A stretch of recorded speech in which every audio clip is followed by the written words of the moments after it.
Minute ধরে shorts video বানাতে চাও ইউটিউবে? হ্যাঁ, ঠিকই শুনেছো। তাহলে আজকের এই ভিডিওটি তোমার জন্য, এবং খুব ভালোভাবে পুরোপুরি শুনতে থাকো আমার এই ভিডিওটি এবং দেখতে থাকো। পুরোপুরি পদ্ধতিটা আমি এই ভিডিওতে অ্যাপ্লাই করেছি এবং কিভাবে করবে সেটাও পুরোপুরিভাবে এক্সপ্লেনেশন দিয়েছি।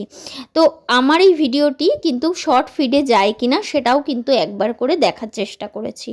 তো কিভাবে শুরু করবে সেটা একটু বলি। আজ পর্যন্ত তোমরা ইউটিউবে শর্ট ভিডিও বানাতে 1 মিনিট করে, সেটা কিভাবে, সেটা হচ্ছে তোমরা যে 1:1 অথবা ভার্টিক্যাল মুডে তোমরা বানাতে, বা 1:1 রেশিওতে তোমরা ভিডিওটাকে শ্যুট করতে 1 মিনিট পর্যন্ত। কিন্তু সেটা এই একইভাবে ভার্টিক্যাল মুডে বা 1:1 রেশিওতে তোমরা 3 মিনিট অবধি ভিডিওটাকে শ্যুট করতে পারো, যদি তোমরা নিজেরা কোনো কন্টেন্ট ক্রিয়েট করে থাকো। অথবা আগে তোমরা কি করতে, ইউটিউবের প্লাস সাইনে গিয়ে 1 মিনিট অবধি টাইমারটাকে সেট করে নিয়ে তোমরা ভিডিওটাকে শ্যুট করতে, তারপরে পাবলিশ করতে। অথবা কেউ যদি কোনো ভিডিও ক্লিপ বা অডিও ক্লিপ ইউজ করে থাকে, তাহলে সেই ক্লিপে গিয়ে তোমরা ইউজ টু সাউন্ড বা ইউজ টু ভিডিও এইটাতে অপশানটাকে ইউজ করে তোমরা ভিডিও বানাতে পারতে।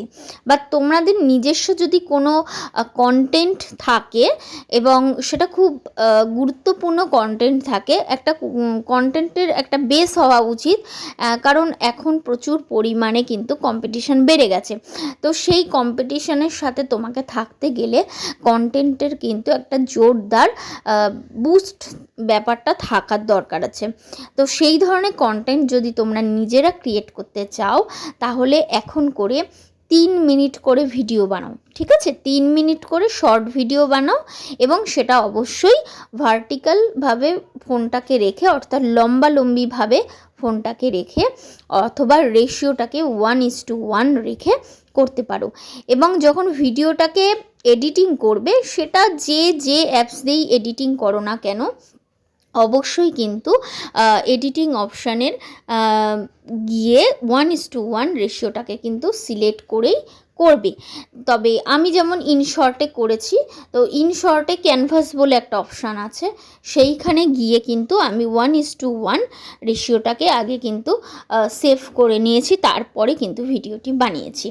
তো আজকের এই ভিডিওটি আমি পাবলিশ করে দেখব এটা শর্ট ফিডে যায় কিনা।